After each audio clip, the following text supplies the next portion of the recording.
Deixa eu te contar uma coisa. Quando a gente faz questão de mostrar que a gente não gosta, não gosta, não gosta desse tanto, talvez o senhor tenha um dentro do senhor. Ou medo de que seu filho seja. Quem mais fala mal dos outros? Quem mais condena? Quem mais aponta o dedo? Pode ser justamente quem tem mais coisas escondidas no coração. Nesse corte, a pastora Ângela Cirino explica por que isso acontece. E conta uma situação real que deixou todo mundo em choque.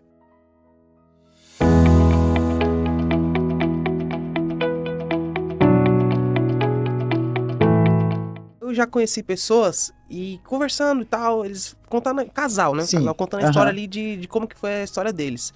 E era assim, o cara falou, vou conquistar. E ela falava pra todo mundo da cidade que ela não ia se envolver com ele. Aham. Não, que ele, que isso aqui. Aí surge aquela frase que é muito conhecida que os opostos se atraem. Aham. Pela visão científica, pela visão da psicanálise, como que funciona essa questão? Isso é um fato mesmo? Os opostos, eles se atraem ou existe outra explicação? Não, o ditado de os opostos se atraem é porque, na verdade, não é que a gente é tão oposto, é que o que eu mais odeio no outro esconde quem eu sou. O que eu mais odeio no outro esconde quem eu sou? É. Por quê? Porque às vezes eu não tenho coragem de fazer o que o outro está fazendo, mas eu gostaria de ser como ele.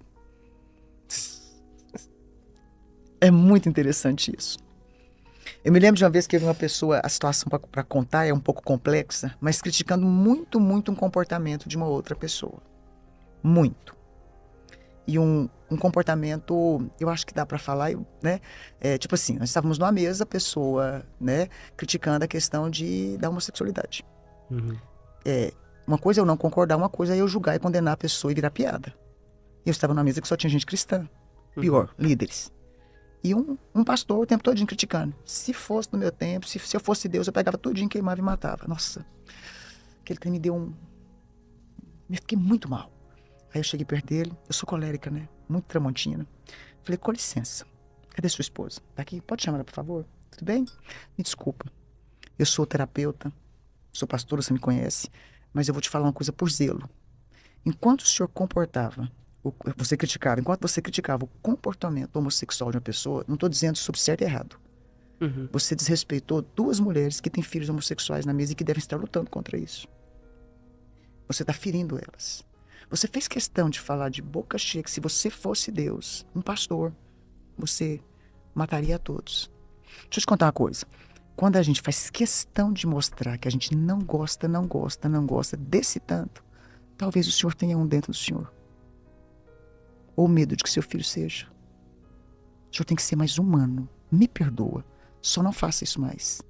Gente, ele ficou tão constrangido, mas tão constrangido. E eu levantei pior ainda, né? Porque eu tinha falado, não falei pra expor na mesa inteira. Sim. Mas eu falei, gente, eu não posso deixar. Primeiro, é desrespeitoso, é desumano, não é um amor cristão.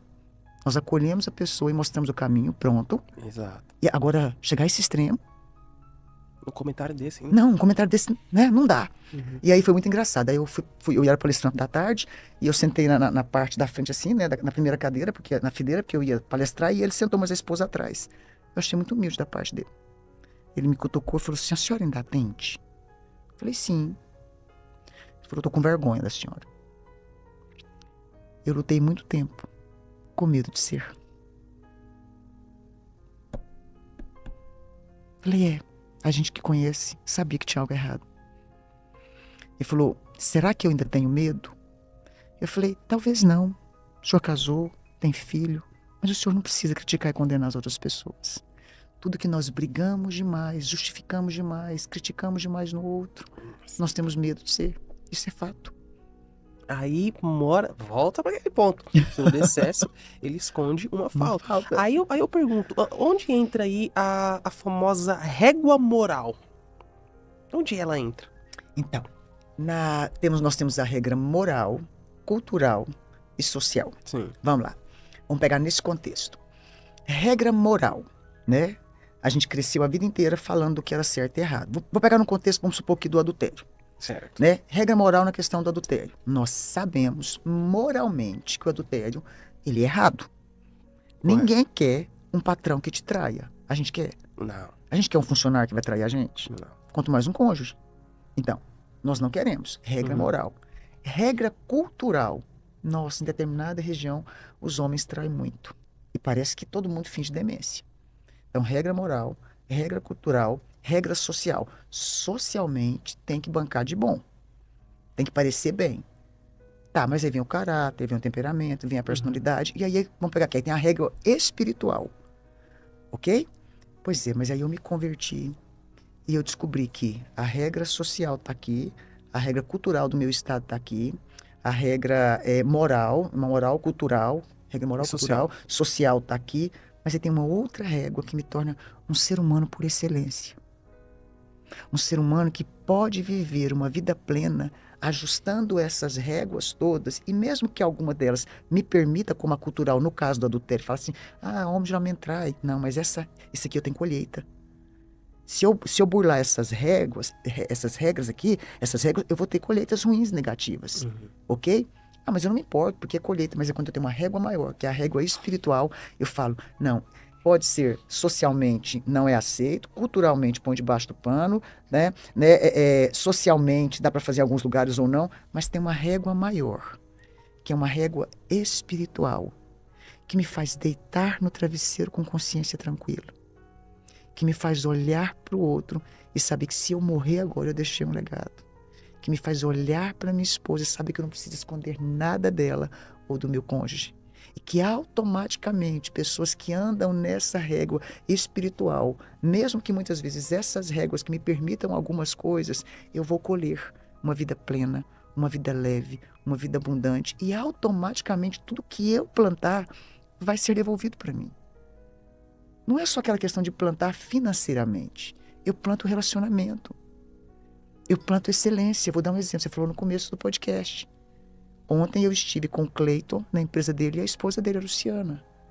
Já pensou? Minha régua moral. Vou fazer bem feito, vou fazer minhas coisinhas. Minha régua social. É tanto tempo, vou ser curto, né? Vou ser objetiva, é algum momento ali, pronto.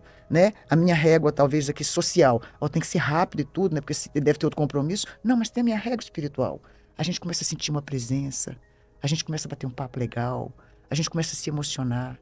A gente dá a melhor entrega naquele momento. A gente deixa a pessoa fazer o que ela acha que é melhor para aquele ambiente. Você sente a presença do Criador. Você se entrega. É uma semente. Qual foi a colheita que eu tive hoje? Ele ligou para você e falou, foi maravilhoso. Como é que você me enxerga quando você me vê? Completamente diferente. Completamente diferente. Porque eu passei por essas três Uau. réguas, mas a régua espiritual está acima de tudo. A régua espiritual ela está acima de tudo. Acima de tudo. Ou seja, quanto mais perto o homem ele estiver de Deus, mais próximo ele está de uma vida plena? Mais próximo. A parte científica ela é incrível porque ela traz luz para você conhecer essas caixinhas bagunçadas que estão dentro do seu inconsciente. Essa bagunça que você guardou em algum lugar. Só que a parte espiritual é aquela que é capaz de fazer você ter coragem de enfrentar toda essa bagunça. Tirar a bagunça, chorar sobre ela e dizer, como é que eu organizo isso? Então você junta tudo e aí você consegue ter uma vida plena. Uma vida que não é perfeita, mas é abundante. No final, fica a reflexão. Quantas vezes a gente critica, condena, aponta o dedo? Mas na verdade está lutando com coisas dentro de nós mesmos? Como a pastora Ângela Cirino disse, existe uma régua moral, uma régua social. Mas existe também a régua espiritual. E quando a gente olha para dentro com sinceridade, é que começa a viver uma vida realmente transformada.